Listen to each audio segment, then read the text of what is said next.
आजमगढ़ में है और आजमगढ़ में चुनाव जो है काफी रोचक हो रहा है, काफी दिलचस्प मुकाबला भी है और हमारे बीच बसपा के जिलाध्यक्ष अरविंद कुमार जी हैं।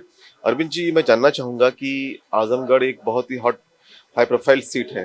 तमाम दावे बीजेपी की तरफ से सपा की तरफ से भी हो रहे हैं, लेकिन बसपा का भी यहाँ पे गढ़ रहा है, ये मजबूत किला रहा है। लेकिन पिछले कुछ दिनों से शायद गुड्डू जमाले के जाने के बाद में कहे या फिर बसपा का ग्राफ कम होने के बाद में कहीं ना कहीं पार्टी थोड़ी सी सिमट सी गई है। आप कैसे देखते हैं, क्या रणनीति इस चुनाव के लिए आपकी? मैं बहुत बहुत आपका आभार प्रकट करता हूँ, बहुत बहुत धन्यवाद देता हूँ। पहली बात कि जो जमाली जी गए हैं, उनके जाने से कोई कमजोरी नहीं है, बल्कि मजबूती है। अच्छा। हाँ, कहीं से कोई कमजोर नहीं है। उनके रहने से बल्कि उनकी लापरवाही की वजह से बेस में भी गिरावट आ जाती थी थोड़ा बहुत। हाँ, इसलिए इस बार जो तो बहुजन एमआईएम भी समाज, ज्वाइन किए थे बीच में। हाँ, एमआईएम ज्वाइन किए थे, तो एमआईएम में जो एमआईएम के लोग वोट दिए थे, एमआईएम के लोग दिए थे। और जब एमआईएम छोड़े तो लोगों से कहे कि हम अपनी बदौलत 39,000 वोट पाए हैं, तो एमआईएम के लोग भी उनसे नाराज हैं कि इस बार उनको हम ताकत दिखा देंगे कि एमआईएम से हटने के बाद आपका पर्सनल वोट कितना है जो समाजवादी पार्टी को डाइवर्ट करा सकते हो। अभी मुझे बताइए कि इस चुनाव में सपा, बसपा और भाजपा तीनों बहुत मजबूती से चुनाव को कॉन्टेस्ट कर रहे हैं। आपको क्या लगता है, ये चुनाव बसपा कैसे जीतेगी और क्या रणनीति के साथ आप काम कर रहे हैं? जैसे ये लोग अभी 1 महीना से लगे हुए हैं, जब चुनाव की तिथि आ गई तो ये लोग दावा कर रहे हैं 1 महीने से, लेकिन हमारी तैयारी कम से कम 1 वर्ष पहले से पूरा तैयार हो चुके हैं। हम लोग जनता के बीच में 1 साल पहले अपनी बात रख चुके हैं और कंटिन्यू रखते चले आ रहे हैं। हाँ।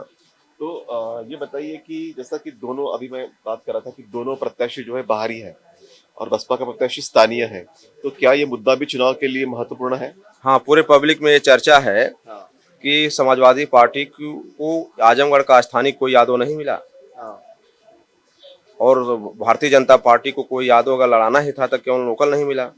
हमारे पास तो बहुत बाहरी कैंडिडेट मिलते थे, लेकिन बहन जी ने बार बार कहा कि हम स्थानीय चुनाव लड़ाने का काम करेंगे, चाहे वो आर्थिक रूप से कमजोर हो लेकिन सामाजिक रूप से मजबूत होना चाहिए। तो सभी अंसारी को लड़ाने का काम की बहन जी ने। तो अब बताइए कि जिस तरह से आजमगढ़ के चुनाव में बसपा का भी दबदबा रहा है, बसपा के भी प्रत्याशी यहाँ से सांसद निर्वाचित हुए हैं, तो इस बार में क्या चुनाव के मुद्दे हैं, किन मुद्दों को लेकर आप लोगों के बीच जा रहे हैं? हम हर मुद्दों को लेके जा रहे हैं कि समाजवादी पार्टी, जैसे इंडिया गठबंधन के लोग हैं परेशान है, बार बार बसपा को कह रहे हैं कि कमजोर होती जा रही है, बसपा का वोट हमारे पास आ रहा है, लेकिन हम लोग जन जन तक बताने का भी काम कर रहे हैं। लोग जान भी रहे हैं कि समाजवादी पार्टी पहले, आज के लगभग जो लोकसभा राज्यसभा में बिल पेश हुआ था प्रमोशन में आरक्षण की बिल को, समाजवादी पार्टी ने फाड़ने का काम किया। और कांग्रेस तो आज सदियों से जान रहे हैं कि बाबा साहब को भी कांग्रेस ने पार्लियामेंट में जाने से रोका, उनको भी परेशान किया, फिर माननीय कांशीराम साहब को, बहन जी को भी परेशान किया। तो फिर कोई सवाल ही नहीं बनता है कि कांग्रेस की तरफ इधर उधर देखें।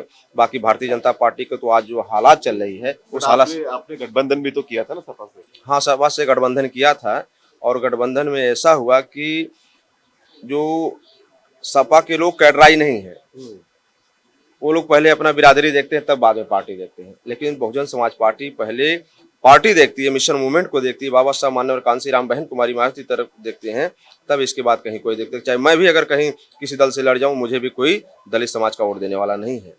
हाँ, जब वो देगा बहुजन समाज पार्टी के प्रत्याशी को देगा। तो बसपा का कैडर वोट काफी मजबूत है। हाँ, एकदम 100% मजबूत है। आज देखिए कहीं कहीं लोग, समाजवादी पार्टी के लोग दलित बस्ती में जाने के लिए प्रयास कर रहे हैं, लेकिन हो नहीं पा रहा है। अच्छा। अपने लोग जा रहे हैं 2 गाड़ी 4 गाड़ी से दलित बस्ती में घूम करके, अपने ही बैठ करके फोटो खिंचवा ले रहे हैं कि फला दलित बस्ती में हम गए हैं, जबकि उस बस्ती के का कोई भी व्यक्ति वहाँ उस मीटिंग में नहीं जा रहा है। अच्छा, तो ये बहुत इंपॉर्टेंट बात कही है, लेकिन आप भी जा रहे हैं कि यादव की बस्ती में?